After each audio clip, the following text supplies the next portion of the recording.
Hello, listeners. This is Kat. Welcome back to Put Your Hands Up Podfic. This is the continuation of Fall Apart, Collect the Pieces. This will be Part 9, Chapters 12 and 13. Chapter 12. Going to Team Ida-10 was a mistake. He knew it before they left the agency. He knew it as they got in the car. He especially knew it when they pulled up outside of Ida's agency, Kachan still fuming, to be met by a sea of reporters. "I can't go out there," Izuku said. "All the fucking better," Katsuki sneered, reaching for the door handle. "Kachan," he hissed, grabbing his arm. Katsuki glared at him, eyes burning through him. "This will only make things worse." "Maybe to the public, but the public already made their shitty decisions," he snapped. "Glasses needs to know how fucking awful he's being, and I'm gonna fucking tell him. You can stay or you can come with me, but I'm fucking going." "This can only make things worse," Izuku warned. "I want to look him in the eye when I remind him that you were his first fucking friend," Katsuki sneered. "When I remind him of all the times you've gone to bat for him, just for him to let you down when you needed him." He yanked out of Izuku's grasp and fled the town car, Izuku grasping for his sleeve as he stumbled after him. He tried not to flinch as the cameras turned toward them, flashes blinding them in the declining daylight. Katsuki pushed forward, snarled, twisting his lips as Izuku grasped his arm and tried to pull him back. "I told you, it's not worth it," Izuku hissed. He could hear them shouting questions at him. Was he here to explain himself? Was his friendship with Ingenium over? Was he here to retaliate over Ingenium's valid concerns? Why are you holding Dynamite back? Are you afraid that a confrontation between Ingenium and Dynamite will reveal the truth? Do you feel that the Smash Bang partnership is at risk? Katsuki ignored them all, and Izuku, still clinging to him, was dragged along. Even though each hollered question landed like a physical blow, normally, they'd at least ask him to offer an opposing statement, but the fact they weren't bothering meant that their minds were made up. "Ignore them," Katsuki hissed. "We've got bigger turds to flush." Izuku bit back a startled laugh. "That is not the correct expression, Kachan," he squeaked. "Don't know what you're talking about. Looks like there's a piece of shit everywhere I step," he snarled, kicking a reporter out of the way so that he could get to the door. He'd scold Kachan for being rude to civilians just because they disagreed with him, but he knew it wouldn't stop him. Besides, the way things were going, the public would probably assume that he was trying to save face. An empty gesture, not a sign of respect. He maintained his grip on Kachan, but allowed the blonde to yank him forward, finally reaching Team Ida-10's doors. They were met by a mixed crowd inside of the Ida-10 lobby, some who looked relieved to see him and immediately started toward him to get the story from him directly, more than Tenya had done himself. The others hung back, eyeing him disdainfully, choosing the media's take over whatever he had to say. The difference, he noticed, was that those who attempted to approach him had worked with him before, had come to him for advice in the past or interned with his agency. People whose careers had grown from being touched by his own. He wondered if their faith in him was self-serving, if they simply didn't want to believe what they'd heard because then there would be a stain on their records. He didn't think like this. He was an optimist. He saw the best in people. He wasn't supposed to think like this, and he hated that he'd already started caving to this line of thought. He hated wondering if people's ugliest parts were lurking just under the surface. He wanted to believe in people's better natures, that they only resorted to hatred and deceit when backed into a corner. Katsuki had no problem assuming the worst in people, though, especially when he was watching someone sick, he kept a watchful eye on his friends when his friends opened their arms and welcomed people in. So now, in Team Ida-10's lobby, he stepped in front of Izuku like a shield, glaring down the approaching sidekicks and interns. "You have the fucking memo," he snarled, teeth bared and body tense. "Fuck off and read that. Leave Deku alone." The closest heard him, backing up or freezing in place. The farther members took their cue, hanging back. Nobody left, though, curious to see how this would play out. "Can we help you, Dynamite, sir?" Izuku peered over Katsuki's shoulder and locked eyes with Miss Appear, a sidekick he'd recruited for a stealth mission 3 years ago. "I'm looking for your shitty-ass boss," he sneered. "Where's that fucking coward?" "Kachan," Izuku hissed. "Just because we're in conflict doesn't mean you should demean him to his team." "He demeaned you to the whole fucking country. I'd say it's fair fucking play," he snapped back. "Where is he?" Of course you're at the center of a commotion. They both turned to find Tenya approaching them, scowl fixed firmly on his face. "You motherfucker," he growled, stalking toward him. With clenched fists, Izuku caught the back of his shirt and pulled him back. "What kind of fucking friend condemns somebody on national television without even talking to them about their side of the goddamn story?" "I will not be spoken to in such a manner in my own agency," Ida stated, stoic and stern. "Please see yourselves out. You're not welcome at Team Ida-10. "You're a jackass, Class Prez," Katsuki said, yanking out of Izuku's grip to get into his face. After everything you've been through, you're tossing him aside and fucking slandering him? You preach your moral superiority up and down, even though it's a fucking sham, and we all supported you regardless. Then you go and pull this shit as soon as Kirby bats her fucking eyelashes at you. Where's your goddamn spine? Izuku felt sick. His heart and lungs too tight. It was a sure symptom of feeling too many things at once. He could hear the sidekicks and support crew in attendance whispering and staring at Katsuki imparted a nuclear meltdown upon their title hero. Ida squared his shoulders. I'm not a shitty friend for following the evidence of my own eyes. Midori is a horrible partner, and I made my judgment according to the circumstances. There are two sides to every fucking conflict. That's something we were taught in school, Katsuki said. Aizawa taught us that shit after an entire war that was bred from jackass heroes not listening to people who were fucking suffering, and you go and pull this? Ochako told me the circumstances, he replied coldly. She told me what she was up against, and she had me over to visit so that I could see for myself. Yeah? What evidence did she show you? He snapped. You know exactly what I'm talking about, Bakugo. Ida sighed as though talking to a petulant child. The childish toy room that could have been used as a communal space. He could have easily moved them into a storage facility. All Ochako did was try to turn it into something they could share, and Midoriya lashed out like a selfish child. He paused, eyes filled with condemnation, sliding to Izuku, who had his toys taken away. The disdain in his voice felt akin to a stab wound, his entire body tensing against the way his heart clenched. His grip tightened on Katsuki's shirt, but he cast his eyes to his shoes, hoping to hide his tears. She took something important to him and destroyed it for her own selfish whims. If toys and posters are more important to him than his marriage, he was never mature enough for a relationship in the first place. You didn't even bother to ask why those might be important to him, Katsuki bellowed. If you were a real friend, you would have talked to him if you were concerned, but you're not. You're just a judgmental asshole. As a hero, quick judgment of a situation is my strongest asset. I didn't need to open myself up to persuasion and potential deceit to see what was happening. It was made clear to me that every time she asked, he manipulated her into dropping the question at hand. Is that the kind of person you think I am? Izuku uttered, wounded. How long had Ida seen him this way? All the while pretending that they were close and trusting. It's the kind of person you've shown yourself to be, he responded, tone taking on a waspish note as he addressed Izuku directly. Today's incident was more than enough to prove our point. Katsuki barked out a derisive laugh, straightening his stance. You don't know shit, you self-absorbed, robotic... Kachan. Dick nugget, he finished, ignoring Izuku's reprimand. I call them like I fucking see them, Deku. This asshole's the most short-sighted, sanctimonious moron I've ever fucking met. Deku took the doll out of the building because the kid was fucking holding it, because she was scared and needed it as a security blanket. We took a whole fucking course on victim behavior and expectations. You know people cling to comfort items when they're scared. That's why he had the fucking plush, not because he stopped to pick it up, and if you'd ever been Izuku's friend, you would have known that. Instead, you fucking slandered him to the entire fucking internet without getting any additional information. Perhaps my perception wasn't clear when I made that statement, but there was a reason for that, he said. Divorcing someone who loves you because she tried to better your home was uncalled for, and it spoke volumes for your priorities. It's only natural that I question those priorities in the field. God, you know what? I get it. You're so full of Uraraka's shit that it's coming out of your fucking eyes and getting stuck behind your fake-ass glasses. Why don't you let me know when you're done using her ass cheeks as an eye mask so that you can look at this shit objectively and realize what a complete asshat you're being? Ida scoffed. You know, it's not a surprise that you're defending him, Bakugo, and in such a crass manner. You're no less immature and far more volatile. You'd take whatever side that allowed you to be the greatest nuisance to civilized people. Izuku went stone still, even as Katsuki huffed a laugh of disbelief. I'm taking whatever side deserves my fucking respect, as fucking always. I've always wondered what Midoriya saw in you. I suppose now I know. Having you on his side equates to having a feral dog who will shout down his opposition, no matter the morality. In essence, a villain who masquerades as a hero, unafraid of belittling those who will stand against him. Are you describing Kachan, or are you describing yourself? Izuku asked quietly. His fist curled in the back of Katsuki's shirt, but instead of holding him still, he tugged him back and stepped in front of him. Deku. Kachan. Behind him, the blonde's mouth closed with an audible click.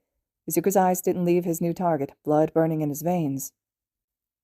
A villain who masquerades as a hero, unafraid of belittling those who will stand against him, Izuku murmured as he stepped forward.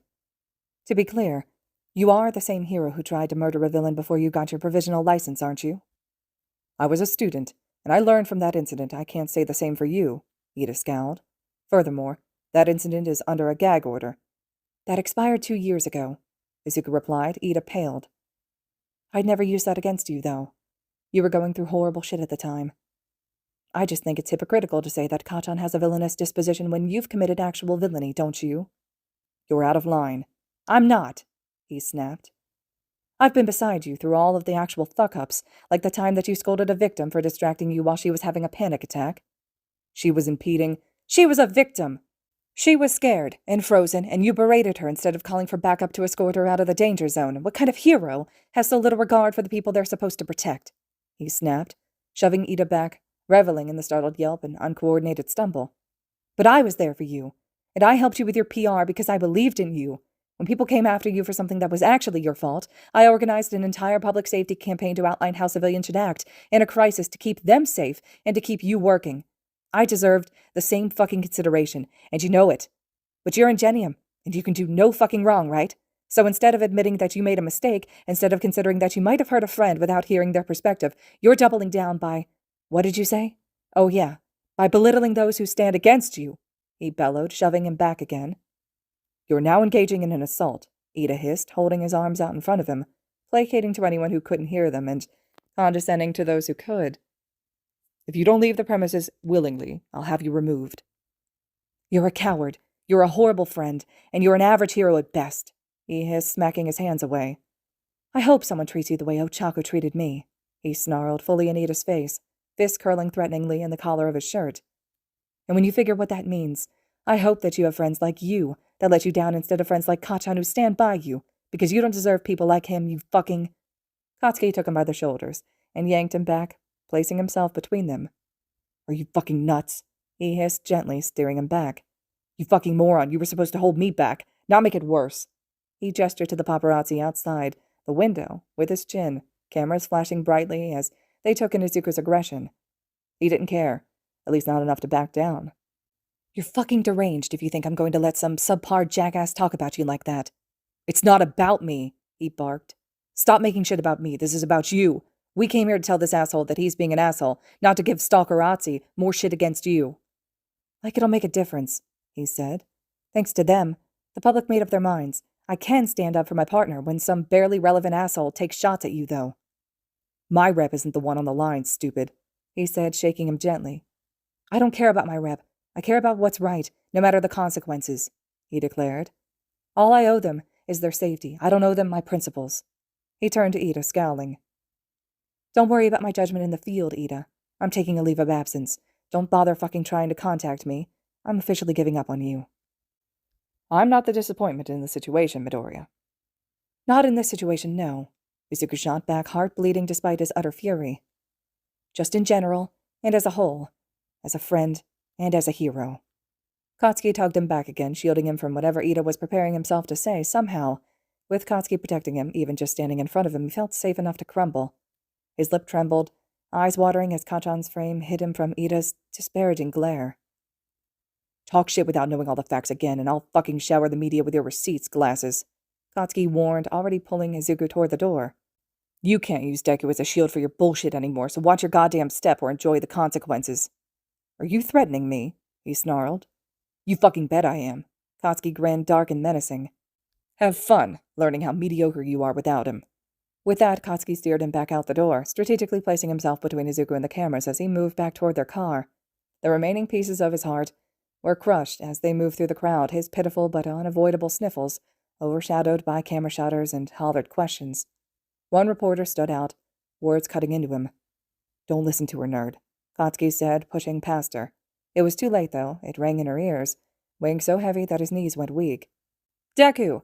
Does the symbol of peace believe in solving conflicts with aggression? Do you think All Might would have regretted trusting you with the legacy if he'd known you'd turn out this way? He hated that he didn't know the answer. Chapter 13. Katsuki had banned him from looking at social media or watching the news. Someone was with him at all times just to keep him company, just so that he wouldn't go insane, so that he wouldn't wallow in the wreckage of his ruined career. Want to order lunch? Denki asked, reclining on his couch with his head in Hitoshi's lap. Sure. He shrugged, turning the page of his book. He didn't have much of an appetite lately. Whatever works. It had been 2 days since they'd confronted Ida, and he'd fallen 15 places in the projected hero rankings. Aside from actual villain activity, he was essentially the sole recipient of media coverage. Very little was positive. They'd all seen coverage of his argument with Ida, from photographs to a video that was clear enough to know it was him but too fuzzy to lip read.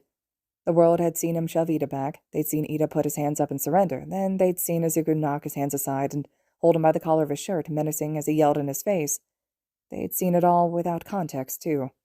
The last social media post he'd been allowed to see had been from a popular mommy blogger demanding that schools remove Izuku's educational campaigns from their classrooms. It wasn't a role model they wanted their kids to look up to anymore. A false symbol of peace. "You haven't turned your page in 20 minutes, Izuku," Hitoshi observed, tone reproachful. "Why don't we do something else?" He shrugged again. "Have something in mind?" "I've been itching to kick your ass in Ultra Street Fighter," Denki offered, shifting to smirk at him from behind his phone. "Payback for last time." "You'll get your ass kicked again," Hitoshi snickered, running his fingers through Denki's hair. "I love you, but Mito's definitely superior." "Definitely the love and support I signed up for," he drawled, smacking Hitoshi's arm. Neither of them noticed Izuku wince, reminded that love and support were in no way guaranteed. Hitoshi and Denki were different. They talked through their conflicts and compromised. They'd already bared their ugly parts to each other and come out stronger. His mistake had been failing to see Ochako's ugly parts, completely blinded by the image she presented. "I'm down to play," he agreed, forcing a smile. "I won't take it easy on you, though." "You won't need to. I've totally got this." Denki chuckled, completely aware that Izuku was completely out of his league. They ordered a pizza, while Izuku fiddled with his console, hunting down the game in his shelves. There was a moment of panic when he couldn't find it, and he wondered if Ochako had thrown out more than just his collection. When he found it tucked out of place between his books, he wondered if his home would ever feel less violated. Denki's phone chimed, and he glanced at the screen, brightening at whatever he found. "Hey, some good news before we start." Izuku looked over at him. He'd promised to stay off the internet to avoid spiraling into a pit of negative press. In return, his friends had promised to keep him posted on the Cliff Notes version of his media plight. "That girl and her fiancé released a video statement denying the rumors." He grimaced. Yesterday, one of the tabloids who had been present for the villain incident had taken a photo of him with a woman who'd asked him to sign his agency card. They'd alleged that he'd actually divorced Uraraka because he'd realized he wasn't done playing the field and was already on the streets asking out civilian disaster victims. He plucked the phone from Denki's hand and watched as the couple, enraged on his behalf, showed off the agency card where Izuku's autograph was scrawled. "First of all, it's annoying as shit that everyone assumes that a man interacting with a woman implies some sort of sexual tension. Some people are gay, and y'all are stupid as hell," the brunette once spat. Her blonde fiancé placed a placating hand on her arm. "I think it's more disappointing that people are so quick to assume the worst of Deku, when he's been fighting for us since he was in UA, and battles way more intense than he was prepared for at the time, too.